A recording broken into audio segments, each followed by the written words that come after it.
கர்த்தருக்குள் பிரியமான சகோதர சகோதரிகளே, மீண்டுமாக நாம் கூடி வந்திருப்பதிலே மகிழ்ச்சி அடைகிறேன். ஆத்துமா மிக இன்றியமையாதது மனிதனுக்கு. நம்முடைய ஆண்டவர் சொன்னார், ஒருவன் உலகம் முழுவதையும் ஆதாயப்படுத்திக் கொண்டாலும் தன்னுடைய ஆத்துமாவை கெடுத்து நஷ்டப்படுத்தினால் அதனால் அவனுக்கு லாபம் என்ன என்று கேட்டார். அகில உலகத்தையும் விட ஆத்துமா விலையேற பெற்றது. நம்முடைய மரணத்தின் மூலமாக நம்முடைய சரீரம்தான் அழிந்து போகும். ஆத்மா அழிவில்லாதது. சரீரம் மண்ணிலிருந்து உருவாக்கப்பட்டது. மண்ணானது மண்ணுக்கு திரும்பும். ஆனால் ஆத்மா, தேவன் தன்னுடைய சுவாசத்தை ஊதி மனிதனை ஜீவாத்மாக மாற்றினார். ஆனாலே ஆத்மா தன்னை தந்த தேவனிடத்திற்கு போகும். அப்போ தேவனிடத்திற்கு போகிறது என்றால் எல்லா ஆத்மாக்களுக்கும் நியாய தீர்ப்பு இருக்கிறது. அந்த நியாய தீர்ப்பின்படி சில ஆத்மாக்கள் நரகத்திற்கு செல்லும், கீழ்ப்படியாமை உள்ள ஆத்மாக்கள். சில ஆத்மாக்கள் பரலோகத்தில் தேவனோடு இருக்கும். இந்த நரகத்திற்கு செல்லக்கூடிய ஆத்மாக்கள், யார் யாருடைய ஆத்மாக்கள் நரகத்திற்கு செல்லும் என்பதை பற்றி நம்ம ஏற்கனவே தியானிச்சிட்டோம். இருந்த பொழுதிலும் ஒரு சின்ன பாட்டம் சொல்கிறேன். யாருடைய ஆத்மா நரகத்துக்கு போகும்? கொலை, கொள்ளை, கற்பழிப்பு, விபச்சாரம், வேசித்தனம் இவைகளையெல்லாம் செய்தவர்களுடைய ஆத்மா நரகத்துக்கு போகுமா? அப்படி அல்ல. பாவம் என்பதே ஆண்டவராகிய இயேசு கிறிஸ்துவை அறியாமல் இருப்பதே பாவம். ஆண்டவராகிய அவர்கள் என்னை அறியாததினாலே பாவத்தை குறித்து ஆண்டவர் சொன்னார். அப்போ இதெல்லாம் பாவம் இல்லையா? கொலை, கொள்ளை, கற்பழிப்பு, விபச்சாரம், வேசித்தனம் இதெல்லாம் பாவம் இல்லையா அப்படின்னு நீங்க கேட்கலாம். பாவம்தான். பாவத்தின் கனிகள் அது. பாவம் ஆண்டவரை ஏற்றுக்கொள்ளாமல் இருப்பது, அது மரம். ஆண்டவராகிய இயேசு கிறிஸ்துவுக்கு உங்களுடைய உள்ளத்திலே இடம் கொடுக்காமல் ஆண்டவரை ஏற்றுக்கொள்ளாமல் இருப்பது பாவ மரம். அந்த பாவத்தில் இருக்கிறவர்கள் செய்யக்கூடிய கனிகள் தான் கொள்ளையடிப்பது, கொலை செய்வது, விபச்சாரம், வேசித்தனம் இதெல்லாம் அந்த பாவத்தின் கனிகள். அதனால் பாவம் செய்கின்ற ஆத்மா சாகவே சாகும். சாவு என்றால் பிரிதல், மரணம், பிரிதல். அப்போ ஆண்டவராகிய இயேசு கிறிஸ்துவை யார் யார் தங்களுடைய தெய்வமாக, சொந்த இரட்சகராக, தங்களுடைய பாவத்தின் தண்டனையை சுமந்து தீர்த்த பாவ பரிகாரியாக அங்கீகரிக்கவில்லையோ, ஏற்றுக்கொள்ளவில்லையோ, அவர்களெல்லாம் ஆண்டவரோடு ஐக்கியப்பட முடியாது. அவர்களுடைய ஆத்மா ஆண்டவரை விட்டு பிரிந்து பிசாசுக்கும் அவனுடைய தூதர்களுக்கும் நியமிக்கப்பட்டு இருக்கிற அக்கினியும் கந்தகும் எரிகிற நரகத்திலே பங்கடைவார்கள். யார் யார் தான் பாவி என்பதை உணர்ந்து பாவத்திற்கு தண்டனை உண்டு, அந்த தண்டனை நான் தாங்க முடியாத அளவிற்கு பயங்கரமான தண்டனை, ஆனாலே அன்பே உருவான தெய்வம் என்மேல் வர வேண்டிய தண்டனையை தன்மேல் ஏற்று தேவ கோபாக்கினையிலிருந்து என்னை விடுவித்தார். ஆண்டவரே, உம்முடைய அன்பிற்கு ஸ்தோத்திரம், இந்த பாவியாகிய என்மேல் கிருபையாயிரும், என்னை உம்முடைய பிள்ளையாக ஏற்றுக்கொள்ளும் என்று சொல்லி யார் யார் ஆண்டவராகிய இயேசு கிறிஸ்துவை தங்களுடைய சொந்த இரட்சகராக ஏற்றுக்கொள்கிறார்களோ அவர்களுடைய ஆத்மா பரலோகத்திற்கு செல்லும். நம்முடைய நீதியின் நற்கிரியைகளின் நிமித்தமாக நாம் பரலோகம் செல்ல போவதல்ல. நம்முடைய நீதியெல்லாம் அழுக்கான கந்தை. அதனாலே நாம் நீதி என்று எண்ணுகிற காரியங்களால், நம்முடைய நீதியின் நற்கிரியைகளால் நாம் பரலோகம் போக மாட்டோம். நானே வழி, என்னாலே அல்லாமல் ஒருவனும் பிதாவினிடத்தில் வரமாட்டான் என்று ஆண்டவராகிய இயேசு கிறிஸ்து சொன்னார்.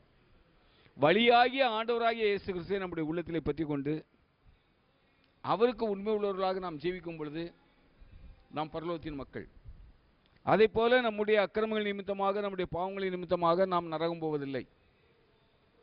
நாம் நரகத்திற்கு போவதற்கு காரணமே இவ்வளவு பெரியதான ரட்சிப்பை குறித்து கவலையற்றிருப்போம் என்றால் தண்டனைக்கு எப்படி தப்பித்துக் கொள்வோம் என்று கர்த்தருடைய வசனம் கேட்பதை போல தேவனே மனிதனாக வந்து நம்முடைய ஸ்தானத்திலே நின்று நம்முடைய அக்கிரமங்களை சுமந்து நம்முடைய பதில் ஆளாக சிலுவையிலே ரத்தம் சிந்தி மரித்து அடக்கம் பண்ணப்பட்ட 3ஆம் நாள் அவர் தேவன் என்பதை நிரூபிக்கும்படியாக 3ஆம் நாள் உயிரோடு எழுந்தார். இந்த ரட்சிப்பை நாம் அலட்சியப்படுத்தினால் நாம் தண்டனைக்கு தப்பித்துக் கொள்ள முடியாது, நரகத்துக்கு தான் போவோம். அதனாலே அருமையான சகோதர சகோதரிகளே, பரலோகத்திற்கும் நரகத்திற்கும் இடைப்பட்ட இடம் ஒன்றும் இல்லை. நீ ஒன்று பரலோகம் செல்ல வேண்டும், இல்லாவிட்டால் நரகத்திற்கு செல்ல வேண்டும். இடைப்பட்ட இடம் ஒன்றுமே கிடையாது. அடுத்தடுத்து நீ பிறக்க போகிறது கிடையாது. திரும்ப திரும்ப நம்ம பிறப்போம். ஒவ்வொரு பிறப்பினுடைய கர்மத்தையும் அடுத்து பிறந்து தொலைப்போம். தப்பான எண்ணம் கொள்ளாதீர்கள். ஒரே தரம் மரிப்பது, பின்பு நியாய தீர்ப்படைவது, அதுதான் மனிதனுக்கு நியமிக்கப்பட்டிருக்கு. நாம் திரும்ப திரும்ப பிறக்க போறதில்லை, திரும்ப நம்ம பிறக்க போறதில்லை. ஆனால் இந்த நரகம் பரலோகம் என்கின்ற இரண்டும் மிக மிக முக்கியத்துவம் வாய்ந்தது. அதனால்தான் இந்த நரகத்தை பற்றியும் பரலோகத்தை பற்றியும் நாம் விவரித்து சொல்லிக் கொண்டு இருக்கிறோம். நரகம் மிக கொடுமையானது, அதில் யார் யார் பங்கடைவார்கள் என்பதையெல்லாம் நாம் சொல்லியிருக்கிறோம். அதே போல பரலோகம் என்பது நம்முடைய கற்பனைகளுக்கெல்லாம் அப்பாற்பட்ட நிலைமையில உள்ள ஒரு மகத்துவமான ஒரு இடம். அதிலே யார் யார் போவார், யார் யார் போக மாட்டார் என்பதை நாம் இன்னும் தியானிக்கல அப்படின்னு நினைக்கிறேன். அதையும் நாம் தியானிப்போம், விரிவாக தியானிப்போம். போன வாரத்திலே நாம் பரலோகத்தின் மகிமையை பற்றி தியானித்தோம். இந்த வாரத்திலே ஏதாவது பரலோகத்தின் மகிமையை பற்றி நாம் சொல்ல தவறி இருந்தால் இந்த வாரம் சொல்லலாம் என்று நான் போன வாரம் சொன்னேன் இல்லையா கண்ணன்? சென்ற வாரம் பரலோகத்தின் மகிமையை குறித்து நீங்க விவரமா சொன்னீங்க. ஆமா, அது எங்களுக்கு ரொம்ப பிரயோஜனம் உள்ளதா இருந்தது. சரி, மகிழ்ச்சி. இன்னும் அந்த பரலோகத்தின் மகிமையை குறித்து அதிகமா சொல்றேன்னு சொன்னீங்க. இந்த வாரம் இன்னும் கொஞ்சம் அதிகமா அந்த பரலோகத்தின் மகிமையை குறித்து சொல்ல வேண்டுமா கேட்கிறேன். பரலோகத்தின் மகிமையில இந்த வாரம் நான் சொல்ல போறது, அங்குள்ள அடிப்படை காரியங்கள் எல்லாம் சொல்லிட்டேன். அந்த கட்டடங்கள் எப்படி இருக்கும் அதையெல்லாம் உங்களுக்கு சொல்லிட்டேன். நான் நமக்கு அங்கே ஒரு வீடு உண்டு. என் பிதாவின் வீட்டில் அநேக வாசஸ்தலங்கள் உண்டு. அப்படி இல்லாதிருந்தால் நான் உங்களுக்கு சொல்லியிருப்பேன். யோவானுடைய சுவிசேஷ புத்தகம் 14வது அதிகாரம் 2வது வசனம் வாசிங்க. யோவான் 14வது அதிகாரம் 2வது வசனம். என் பிதாவின் வீட்டில் அநேக வாசஸ்தலங்கள் உண்டு. அப்படி இல்லாதிருந்தால் நான் உங்களுக்கு சொல்லியிருப்பேன். ஒரு ஸ்தலத்தை உங்களுக்காக ஆயத்தம் பண்ண போகிறேன். நான் போய் உங்களுக்காக ஸ்தலத்தை ஆயத்தம் பண்ணின பின்பு நான் இருக்கிற இடத்திலே நீங்களும் இருக்கும்படி நான் மறுபடியும் வந்து உங்களை என்னிடத்தில் சேர்த்துக் கொள்வேன். இது பாருங்க, என் பிதாவின் வீட்டில் அநேக வாசஸ்தலங்கள் உண்டு. அப்படி இல்லாதிருந்தால் நான் உங்களுக்கு சொல்லியிருப்பேன். நான் போய் உங்களுக்காக ஒரு ஸ்தலத்தை ஆயத்தம் பண்ண போகிறேன். ஆயத்தம் பண்ணின பிறகு மறுபடியும் நான் இந்த பூமியில வந்து உங்களை என்னோடு கூட கூட்டிச் செல்வேன். எங்கே? நான் இருக்கிற இடத்திலே நீங்களும் இருக்கும்படியாக. நான் இருக்கும் இடத்திலே நீங்களும் இருக்கும்படியாக. ஆண்டவராகிய இயேசு கிறிஸ்து இருக்கிற இடம் எப்படி இருக்கும்? வாயின் வார்த்தையினாலே சகலத்தையும் சிருஷ்டித்த கர்த்தர் இருக்கும் இடம் எப்படி இருக்கும்? அவரோடு கூட தான் நாமும் இருப்போம். அவரோடு கூட தான் நாமும் இருப்போம். இந்த உலகத்தின் காரியங்களைப் போல அல்ல. இந்த உலகத்தில் பெரும்பாலும் மகிமை நிறைந்தவர்கள், ஐஸ்வர்யம் உள்ளவர்கள் ட்ரெயின்லே பிரிச்சுட்டாங்களா, ஃபர்ஸ்ட் கிளாஸு, செகண்ட் கிளாஸு, எல்லாரும் ஒரே இடத்துல இருக்கிறது இல்லை இல்லையா? ஆனால் ஆண்டவரை உண்மையாக பின்பற்றின பிள்ளைகளாகிய நாம், ஆண்டவர் எங்கே இருக்கிறாரோ அங்கேதான் நாமும் அவரோடு கூட இருப்போம். அதற்கு அந்த இடத்தையே கர்த்தர் ஆயத்தப்படுத்துகிறார். கர்த்தருடைய மேற்பார்வையில் நமக்கு அங்கே ஒரு வீடு ஆயத்தமாகிறது. இந்த உலகத்திலே வீட்டை குறித்து தான் அநேக பிரசங்கிமார் பிரசங்கிக்கிறாங்க. கூட்டத்திலே வந்திருக்கக்கூடிய ஜனங்களுக்கு பாவத்தை குறித்தும் நீதியை குறித்தும் நியாய தீர்ப்பை குறித்தும் சொல்வதில்லை. அதற்கு பதிலாக, சகோதரனே சகோதரியே, சொந்த வீடு இல்லையே என்று நீ கலங்குகிறாயா, துக்கப்படுகிறாயா? உன் துக்கத்தை கர்த்தர் சந்தோஷமாக மாற்றுவார். இன்றே உனக்கு கர்த்தர் ஒரு வீட்டை கொடுக்கிறார். உலக மகா பொய்யர்கள். பின்ன பிசாசின் மக்கள் பொய் பேசாம என்ன பேசுவாங்க? பொய் தானே பேசுவாங்க. பிசாசின் மக்கள் பொய்யை மட்டும் தான் பேசுவாங்க. ஒரு மனுஷன் டிவியில் பேசுறான், உலகம் முழுவதும் சுவிசேஷம் சென்றடைய வேண்டும் என்பதற்காக நாங்கள் இந்த டிவி ஊழியத்தை நடத்துகிறோம்ங்கிறான். சரி, என்னதான் சுவிசேஷம் சொல்றான் பார்க்கலாம் அப்படின்ட்டு அவனுடைய பிரசங்கம் முடிவு வரைக்கும் நான் கேட்டுக்கிட்டே இருந்தேன்.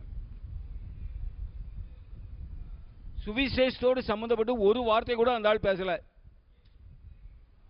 சரி, ஒரு நாள் தான் அப்படியா, சரி அடுத்த வாரம் இதே கிழமையில இதே டைம்ல நம்ம போட்டு பார்ப்போம். போட்டோம், பேசினா. இன்னைக்காவது சுவிசேஷத்தை பற்றி ஏதாவது பேசுவோனா? ஆஹா ஆஹா. ஆனா முன்னுரையில் என்ன சொல்றான்? உலகமெங்கிலும் போய் சுவிசேஷம் பரவ வேண்டும் என்பதற்காக. இவர்களை தான் நான் கள்ளப்போஸ்தலர்கள். இவர்கள் தான் வீடு வீடு பூமிக்குரிய வீட்டை பற்றியே பேசி சும்மா இருக்கிற ஆசையிலையும் மனதிலையும் ஒரு ஆசையை வளர்த்து விட்டுருதான். ஓ, அப்போ பூலோகத்தில் கர்த்தர் நமக்கு சொந்தமாக வீடு தருவாரோ, நம்ம வீடு வாங்கணும் அப்படின்ட்டு உடனே என்ன பண்ணுறான்? இல்லாத அயோக்கியத்தனம்லாம் பண்ணுறான். அன்பில் மாத்திரம் நீங்கள் ஒருவருக்கொருவர் கடன் பட வேண்டுமே தவிர மற்ற எந்த விதத்திலும் ஒருவருக்கும் நீங்கள் கடன் படக்கூடாது அப்படின்னு வசனம் இருக்கு. அடுத்த வசனம் சொல்லுது, கடன் வாங்கினவன் கடன் கொடுத்தவனுக்கு அடிமைன்னு இருக்கு. ஆனா இன்னைக்கு இருக்க ஊழியக்காரன்களே கடன் வாங்குறான். ஊழியக்காரன்களே கடன் வாங்குறான். விசுவாசிகளை வீடு வாங்கு அப்படின்னு தூண்டி விடுறான். நான் விசுவாசிகள்னு சொன்னா அது ஆண்டவருக்கு பிரியமா இருக்காது. அவனுங்களுக்கு கூட்டத்தை கேட்க வரவனுங்களை. அதனால அவன் என்ன பண்றான்? அடுத்த நாளே போய் யார் யார் கடன் தருவாங்க, எங்கெங்கும் போனா கடன் கிடைக்கும் அப்படின்னு பார்த்து ஊரை சுத்தி கடன் வாங்கிடுறான். கடைசியில் உதப்படாம போறது தான் அவனுக்கு கிடைச்ச பாக்கியம்னு வச்சுக்கணும். யாரும் உதைக்கிறது இல்லை. உதைக்கும் செஞ்சிருப்பாங்க, நமக்கு தெரியாது, அவ்வளவுதான். யோபு சொல்லுகிறார், நான் நீதிமானா இருந்தால் கூட என் நீதிபரரோடு கூட நான் வழக்காட மாட்டேன், அவரிடத்திலே நான் இரக்கத்துக்காக கெஞ்சுவேன் அப்படிங்கிறாரு யோபு. ஆனா ஒரு கள்ள ஊழியக்காரன் பிரசங்கம் பண்றான், இன்றைக்கே கர்த்தர் உங்களுக்கு சொந்தமாக வீடு தரப்போகிறார், உங்களுடைய உத்தியோகத்திலே உங்களுக்கு ப்ரொமோஷன் தரப்போகிறார், யானை பூனைன்னு சொல்லி கேட்கிறவன் உள்ளத்துல எல்லாம் ஆசையை விதைச்சிட்டு கடைசியா முடிக்கிறான், கர்த்தர் அப்படி செய்யாவிட்டால் நான் அவரோட வழக்காடுவேன் அப்படிங்கிறான். என்ன துணிகரம் பாத்தீங்களா? என்ன துணிகரம்! மிகப்பெரிய நீதிமானாகிய யோபு இரக்கத்துக்காக கெஞ்சுவேன், நான் என் நீதிபதியிடத்திலே நான் வழக்காட மாட்டேன்ங்கிறாரு. இந்த வயிற்றுக்கு ஊழியம் செய்கிறவன் நான் ஆண்டவரோடு வழக்காடுவேன்கிறான். துணிகரத்தை பார்த்தீங்களா? எவ்வளவு பெரிய துணிகரம் பார்த்தீங்களா? ஆனா இவனுங்க வீடு பூலோகத்திலே ரொம்ப மகிமை நிறைந்ததா இருக்கும். ஏன்னா ஊராம்ட்டு காசு தானே, இவன் உழைச்ச காசா? ஊராம்ட்டு காசு தானே. ஆனால் உண்மையான விசுவாசிகளாகிய நாம் இந்த உலகத்திலே நமக்கு வீடு இருக்கா இல்லையாங்கிற கவலையே நமக்கு வேண்டாம். இருந்தால் கர்த்தருக்கு ஸ்தோத்திரம், இல்லாவிட்டாலும் கர்த்தருக்கு ஸ்தோத்திரம். பிலிப்பியர்கள் எழுதிய நிருபத்தில் ஒரு வார்த்தை இருக்கு, தயவு செய்த பிலிப்பியர் முதல்ல எடுங்க. 3வது அதிகாரம் 20வது வசனம். 3:20.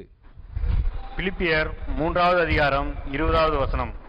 நம்முடைய குடியிருப்போ பரலோகத்தில் இருக்கிறது, அங்கே இருந்து கர்த்தராய் இருக்கிற இயேசு கிறிஸ்து என்னும் இரட்சகர் வர எதிர்பார்த்து கொண்டிருக்கிறோம். கைவேலை அல்லாத வீடு. கைவேலை உள்ள வீட்டில் அறகுறை குற்றங்கள் குறைகள் இருக்கும். இல்லாதவைகளை இருக்கிறவைகளை போல அழைக்கிற கர்த்தர். நமக்கு ஒரு மகிமை பொருந்திய வீட்டை, கைவேலை அல்லாத கனமான வீடு கர்த்தர் நமக்கு கொடுப்பார். நம்முடைய குடியிருப்பு பரலோகம். இங்கே குடியிருக்கிறதை பற்றி கவலைப்படாதீங்க, இது நித்தியமான குடியிருப்பு அல்ல. இங்கே நாம் குடியிருப்பது டெம்பரரி. நமக்கு பேரே என்ன பேரு? பரதேசிகள். பரதேசின்னு சொன்னால் பரலோகத்திலே வாசம் பண்ணுகிறவர்கள்னு அர்த்தம். அதனால பரலோகத்திலே நமக்கு பரலோகம் எப்படி மகிமை பொருந்தியதோ அதற்கு இணையாக மகிமை பொருந்திய வீடு பரலோகத்திலே நமக்கு இருக்கு. அப்புறம் பாருங்க, பரலோகத்தில் நம்முடைய ஆண்டவருடைய முகத்தை நாம் தரிசித்து கொண்டு ஆண்டவரோடு கூடவே நாம் இருப்போம். ஆண்டவரோடு கூடவே இருப்போம். அப்போ ஆண்டவர் போற இடமெல்லாம் நாமும் அவரோடு கூட போவோம். ஆண்டவருக்கு உரியதெல்லாம் நமக்குரியது. ஆண்டவராகிய இயேசு கிறிஸ்து தன்னுடைய மகிமையை நமக்கு கொடுத்திருக்கிறார். நியாயந்தீர்க்கும் அதிகாரம் முழுவதையும் நமக்கு கொடுத்திருக்கிறார். பிதா ஒருவனை நியாயந்தீர்ப்பதில்லை. அந்த நியாயந்தீர்க்கும் அதிகாரத்தை குமாரனுக்கு கொடுத்திருக்கிறார். குமாரன் அந்த அதிகாரத்தை நமக்கு கொடுத்திருக்கிறார். அப்போ நாம் பிதாவோடு கூட குமாரனோடு கூட எப்பொழுதும் இருப்போம். 18வது சங்கீதம் 10வது வசனம். சங்கீதம் 18 10வது வசனம். கேருபீன் மேல் ஏறி வேகமாய் சென்றார், காற்றின் செட்டைகளை கொண்டு பறந்தார். கேருபீன்கள், ஷெராபீன்கள், அந்த கேருபீன்கள் மீது ஏறி அவர் வேகமாய் சென்றார். ஒரு சனப்பொழுதில் அவர் எங்கும் நிறைந்தவர். ஆனால் அவர் பயணம் பண்ணணுங்கிற அவசியம் கிடையாது. நமக்காக நாம் பரலோகத்துக்கு போனால் போர் அடிக்குமோ அப்படின்லாம் நம்ம நினைக்க வேண்டியதில்லை. கர்த்தருடைய மகத்துவங்கள் மொத்தத்தையும் பார்க்கணுமா இல்லையா? பார்க்கணுமா இல்லையா? நம்முடைய பிதாவாகிய தேவன் பரலோகத்திலே நமக்கு சகல ஐஸ்வர்யத்தையும் கொடுத்திருக்கிறார். அவரோடு கூட நாம் இருக்கிறோம். அவருடைய படைப்பின் அதிசயங்களை எல்லாம் இந்த பூமியிலிருந்து நம்மளால் அறிந்து கொள்ள முடியலை. சின்ன மேட்டரெல்லாம் அதிசயப்படுறோம். ஒரு மலை மேலே ஏறி நின்று கீழே இருக்கக்கூடிய காடு, அந்த மலையில் இருக்கக்கூடிய காடுகள் மற்ற காரியங்களை எல்லாம் பார்க்குறப்போ பிரமிப்படைகிறோம். கடற்கரை ஓரமாக இருக்கக்கூடிய ஒரு மெத்தை வீடு இருக்குன்னு வச்சுக்கோங்க, 3 மாடி 4 மாடி. அதில் மேல் மாடியில் போய் நின்றுக்கிட்டு பார்க்குறப்போ சமுத்திரம் தெரியுதுன்னு வச்சுக்கோங்க. அப்போ நமக்கு வியப்பாக இருக்கிறது, ஆஹா எப்படி அழகாக இருக்குது, என்னவா இருக்குன்ட்டு. இந்த அற்ப காரியங்களே நமக்கு இப்படி வியப்பாகவும் அழகாகவும் இருந்தால், மேகங்கள் கேருபீன்கள் மேலேறி வேகமாய் சென்றார், காற்றின் செட்டைகளை கொண்டு பறந்தார். சங்கீதம் 104 3வது வசனம். சங்கீதம் 104 3. சங்கீதம் 104 3வது வசனம். சரி. தமது மேல் வீடுகளை தண்ணீர்களால் மச்சுப்பாவி, மேகங்களை தமது ரதமாக்கி, காற்றினுடைய செட்டைகளின் மேல் செல்லுகிறார். மேகங்களை தன்னுடைய ரதமாக்கி காற்றினுடைய செட்டையின் மீது செல்கிறார். கேருபீன்கள் மேல் ஏறி பயணிக்கிறார். மேகங்களை தமக்கு ரதமாக்கி கொண்டார். மேல் வீடுகளை தண்ணீரினால் மச்சுப்பாவினார். அப்ப ரொம்ப குளிருமாங்க. பர்வதத்தில் நமக்கு அசௌகரியமாக தோன்றக்கூடிய ஒரு காரியமாக இருக்காது. அதிகமான வெப்பமும் இருக்காது, அதிகமான குளிரும் இருக்காது. அப்படி அதிகமாக குளிர் எடுக்குன்னு வச்சுக்கோங்க, ஏய் கொஞ்சம் அடங்கு, உடம்பு குளிருது அப்படின்னு சொன்னீங்கன்னா அந்த குளிர் அடங்கும். நாம யாரு? பரலோகத்தின் தேவனுடைய பிள்ளைகள். அவன் நீங்க கொஞ்சம் யோசித்து பாருங்க. மேகத்தை ரதமாக்கி கொண்டு காற்றின் செட்டைகளிலே கர்த்தர் பறக்கிறார் என்றால் அதே அனுபவம் நமக்கும் ஏற்படும். அப்போ பரலோகத்தில் நமக்கு போர் அடிக்குமா? இன்பம் இன்பம் இன்பம், எப்பொழுதும் இன்பம். அதான் பிரதர் பரலோகத்தினுடைய நிலைமை. பரலோகத்தினுடைய ஃபவுண்டேஷன் மற்ற காரியங்களை எல்லாம் போன வாரம் பார்த்தோம். இப்போ நம்முடைய வீடு எப்படி இருக்கும், நம்முடைய வீட்டில் நம்ம குடியிருக்கக்கூடிய அந்த விதம் எப்படி இருக்குங்கிறத இப்போ சொன்னோம். இன்னும் உங்களுக்கு ஏதாவது சந்தேகம் இருக்கிறதா? பரலோகத்தின் மகிமையை குறித்து சொன்னீங்க. ஆண்டவர் மேகங்களை ரதமாக்கி செல்கிறாருன்னு. இந்த மாதிரி அனுபவத்துக்குள்ள யார் யார் பிரவேசிப்பாங்க? இந்த அனுபவத்திற்குள் யார் யார் பிரவேசிப்பார்கள்? இப்போ பரலோகத்திற்குள் பிரவேசிப்பவர்கள் எல்லாருமே இந்த அனுபவத்திற்குள் பிரவேசிப்பார்கள். அதை நம்பணும். முதல்ல கர்த்தர் என்னை பரலோகத்தில் கொண்டு போய் சேர்ப்பார் அப்படிங்கக்கூடிய நம்பிக்கை நமக்கு இருக்கணும். பரலோகத்திற்குள் யார் யார் பிரவேசிப்பாங்க? ஆண்டவராகிய இயேசு கிறிஸ்துவை தங்களுடைய சொந்த ரட்சகராக ஏற்றுக்கொண்டு அவரை விசுவாசிப்பவர்கள் எல்லாம் பரலோகத்திலே பிரவேசிப்பார்கள். அப்போ நம்ம எல்லாரும் பரலோகத்தில் பிரவேசிப்போங்கிற நம்பிக்கை நமக்கு இருக்கு. ஸோ ஆண்டவராகிய இயேசு கிறிஸ்துவை விசுவாசிக்கிறவர்கள், அவருடைய நாமத்தின் மேல் விசுவாசம் உள்ளவர்கள், அவரை ஏற்றுக்கொண்டவர்கள் அத்தனை பேரும் பரலோகத்திலே பிரவேசிப்பார்கள். வேறு ஏதாவது சொன்னீங்க? ரட்சிக்கப்பட்ட எல்லாரும் பரலோகத்தில் பிரவேசிப்பார்கள். ஆமா. அப்புறம் ஏன் இந்த பூலோகத்துல இத்தனை பிரிவினைகள், சபைகள் இவ்வளவு இருக்கு? அந்த சபைக்கு இந்த சபைக்கு ஐக்கியம் இல்லைங்கிறாங்க. ஏன் இந்த மாதிரி பிரிவினைகள் வளர்த்துட்டு இருக்காங்க? இப்போ நீங்க கேட்ட கேள்வி ரொம்ப அருமையான கேள்வி. அநேகர் என்ன சொல்றாங்கன்னா, நீங்க சொன்னதான் சொல்றாங்க, நம்ம எல்லாரும் தான் பரலோகத்தில் இருக்க போறோம், பரலோகத்தில் போயிட்டு என்ன பிரிவினைகளா? ஒண்ணுமே இல்லையே பரலோகத்தில். ஆனால் நம்ம ஏன் பூலோகத்தில் பிரிவினைகளை உண்டாக்கணும், பேசணும்? எல்லாரும் ஒன்னா ஐக்கப்படலாம் இல்லையா? அப்படி எல்லாரும் நம்ம ஒன்னா சேர்ந்து ஏக ஐக்கியமுள்ளவர்களாக இருந்தால் பிசாசு துக்கத்தால மடிந்து போவான். இப்போ நாம பலவிதமான பிரிவினைகள் உள்ளவர்களாக இருக்கிறதுனால பிசாசுக்கு தானே சந்தோஷம், கொண்டாட்டம். ஆனால் நம்மெல்லாம் ஏக ஐக்கியம் உள்ளவர்களாக மாறணும். இந்த ஏக ஐக்கியம் என்று சொல்லுகிறார்களே தவிர, பிலிப்பியர் 2வது அதிகாரம் 1-2 வாசிங்க. பிலிப்பியர் 2வது அதிகாரம் 1வது வசனமும் 2வது வசனமும்.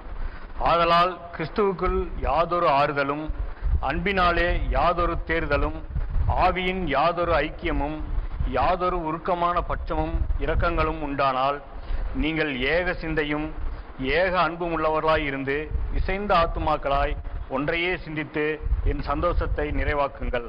3 கூட வாசிங்க. ஒன்றையும் வாதினாலாவது வீண் பெருமையினாலாவது செய்யாமல் மனத்தாழ்மையினாலே ஒருவரை ஒருவர் தங்களிலும் மேன்மையானவர்களாக எண்ண கடவீர்கள். பாருங்க, எல்லாரும் ஏகமா இருக்கணும் அப்படிங்கிறாங்க. நம்ம எல்லாரும் ஏகமா இருந்தால் ஏக சிந்தை இருக்கணும். எல்லாரும் ஏகமா இருக்கிறப்போ ஏக சிந்தை இருக்கணும். ஒன்றையே சிந்தித்து என் சந்தோஷத்தை நிறைவாக்குங்கள். ஒரே சிந்தை உள்ளவர்களாக இருக்கணும். அதான் ஏக சிந்தை. ஏக மனது உள்ளவர்களாக இருக்கணும். ஒருத்தன் ஆண்டவர் மேல் உள்ள அன்பினால் ஊழியம் பண்றான், ஒருத்தன் பணத்தின் மேல் உள்ள அன்பினால் ஊழியம் பண்றான். பணத்தின் மேல் உள்ள அன்பினால் ஊழியம் பண்றவன் கள்ளப்போதர்களாக இருக்கிறான்னு 2 பேர் 2வது அதிகாரத்தில் நம்ம வாசிக்கிறோம். கிரயத்துக்கு கொண்ட ஆண்டவரை அவர்கள் மறுதலிக்கிறார்கள்னு வாசிக்கிறோம். கொஞ்ச நேரத்துக்கு முன்னால் சொன்னேன், ஒருத்தன் ஆண்டவரோடு கூட என்ன வழக்காடுவேன்கிறான். ஆனால் ஒரு பரிசுத்தவான் சொல்லுகிறார், நான் நீதிமானாக இருந்தாலும் என் ஆண்டவரோடு வழக்காட மாட்டேன், இரக்கத்துக்கு கெஞ்சுவேன்கிறாரு. இந்த வழக்காடுகிறவனும் வழக்காடாதவரும் எப்படி சார் ஒன்னா இசைந்து போக முடியும்? 2 பேர் ஒத்த கருத்துடையவர்களாக இருந்தால் ஒழிய 2 பேர் இசைந்து நடக்க முடியுமா? ஒத்த கருத்து இருக்கணும் இல்ல? அப்படி ஒத்த கருத்து இல்லாம ஒருவன் பணத்துக்காக, ஒருவன் புகழுக்காக, ஒருவன் மனமேட்டிமைக்காக, ஒருவன் பெருமைக்காக காரியங்களை செய்யும் பொழுது எப்படி இவர்கள் ஒன்றாக இணைந்து போக முடியும்? ஒன்றாக நம்ம இணைந்து போகணும்னா எபேசியர் 4வது அதிகாரம் 11வது வசனம். எபேசியர் 4வது அதிகாரம் 11வது வசனம். மேலும் நாம் அனைவரும் தேவனுடைய குமாரனை பற்றும் விசுவாசத்திலும் அறிவிலும் ஒருமைப்பட்டவர்களாகி கிறிஸ்துவினுடைய நிறைவான வளர்ச்சியின் அளவுக்கு தக்க பூரண புருஷராகும் வரைக்கும் பரிசுத்தவான்கள் சீர்பொருந்தும் பொருட்டு சுவிசேஷ ஊழியத்தின் வேலைக்காகவும் கிறிஸ்துவின் சரீரமாகிய போதும். இதுல முக்கியமான சொல்ல வந்தது, தேவனுடைய குமாரனை பற்றும் விசுவாசத்திலும் அறிவிலும் ஒருமைப்பட்டவர்களாகி, தேவனுடைய குமாரனை பற்றும் விசுவாசத்திலும் அறிவிலும் ஒருமைப்பட்டவர்களாகி. நீங்க எந்த அளவுக்கு தேவனுடைய குமாரனாகிய இயேசு கிறிஸ்துவை விசுவாசிக்கிறீர்களோ அந்த அளவுக்கு நானும் விசுவாசிக்கணும். கிறிஸ்துவை அறியும் அறிவிலே நீங்கள் எந்த அளவிற்கு வளர்ச்சி அடைந்திருக்கிறீர்களோ அந்த அளவிற்கு நானும் கிறிஸ்துவை அறியும் அறிவிலே வளர்ச்சி அடைந்திருக்கணும். அப்போதான் நம்ம ரெண்டு பேரும் ஒத்து போக முடியும். உண்டா இல்லையா? இந்த அறிவிலும் விசுவாசத்திலும் ஒருமைப்பட்டவர்களாக இருப்போம் என்றால் 1008 டினாமினேஷன்ஸ் தோன்றி இருக்காது, தோன்ற முடியாது. ஒவ்வொருவனும் ஒவ்வொரு விதம். பிற எப்படி இசைந்த ஆத்துமாக்களாக ஒன்றே சிந்திச்சு இவங்க எங்கிருந்து குப்பையில போட சொல்லுங்க. இப்போ இந்த 1008 டினாமினேஷன்ஸ் இருக்குன்னு சொன்னேன். இந்த மாறுபாடான கருத்துக்கள், மாறுபாடான காரியங்கள், இதையெல்லாம் சபைக்குள்ளே கொண்டு வந்தது யாரு? மனிதனுடைய மனமேட்டிமை. நான் சொல்லக்கூடிய கருத்து தான் சரி. இந்த மனமேட்டிமையை கொடுப்பது யாரு? சாத்தான், பிசாசு. அப்போ இவனுங்க மனமேட்டிமையோடு நான் தான் பெரிய ஊழியக்காரன், நான் சொல்றதுதான் சரி, நான் அதை பண்ணுவேன், யானை பண்ணுவேன், பூனையை பண்ணுவேன்னு சொல்லிட்டு ஒருத்தன் அடிச்சுக்கிட்டு பிரிஞ்சு கிடக்கானுங்களே. இப்படி இவர்கள் பிரிந்து கிடக்கதை கண்டு பிசாசு கொஞ்சம் வருத்தப்படுவான். ஏன்னு கேட்டா இந்த பிரிவுலையும் கர்த்தருக்காக நிற்கிறவர்கள் ஒரு குரூப் உண்டு. ஆனா இவர்கள் எல்லாம் ஒன்னா சென்றாங்கன்னு வச்சுக்கோங்க, பிசாசு சந்தோஷப்படுவான். கர்த்தருக்காக நிற்கிறதுக்கு ஆளே கிடையாதுடா, எல்லாம் என் பிள்ளைகள் ஆயிட்டான்டா. கிறிஸ்துவின் சபை பூரா பிசாசின் சபையாக, சாத்தானின் சபையாக மாறி போச்சுடா அப்படின்னு சொல்லிட்டு அவன் சந்தோஷப்படுவான். அதனால விசுவாசத்திலும் அறிவிலும் ஒருமைப்பட்டவர்களாக இருந்தால் மட்டும்தான் ஒன்று சேர முடியும். ஆனால் அந்த நிலைமை ஒருபோதும் ஏற்பட போவது கிடையாது. விசுவாசத்திலும் அறிவிலும் எல்லாரும் ஒருமைப்பட போவது ஒரு காலமும் நடக்க போறது கிடையாது. மனிதனுடைய மனமேட்டிமை இருக்கும் வரை, தான் என்கின்ற அகங்காரம் மனிதனுக்கு இருக்கும் வரை, எல்லாரும் ஒன்றாக இணைந்து ஊழியம் செய்வது என்பதெல்லாம் முடியாத காரியம். எல்லாரும் ஒன்றாக இணைந்து கர்த்தரை ஆராதிப்பது என்பதும் முடியாத காரியம். ஆனால் இன்றைக்கு அநேகர் சொல்லக்கூடிய காரியங்கள், எல்லாரும் தானே பரலோகத்தில் இருக்க போறோம், அப்போ இங்கே எல்லாரும் ஒன்றா இணைந்து காரியங்களை செய்யலாம்லான்னு கேட்குறாங்க. அது எப்படி என்பதற்குண்டான முடியாத காரியம். அது எப்படி? எல்லாருமே ஒரே ஸ்தானத்தில் பரலோகத்தில் இருக்க போறோம் இல்லை. அதற்குண்டான விளக்கம் கர்த்தருக்கு சித்தமானால் அடுத்த வாரத்தில் உங்களுக்கு சொல்றேன். சரியா? கர்த்தருடைய நாமம் மகிமைப்படுவதாக. ஆமென்.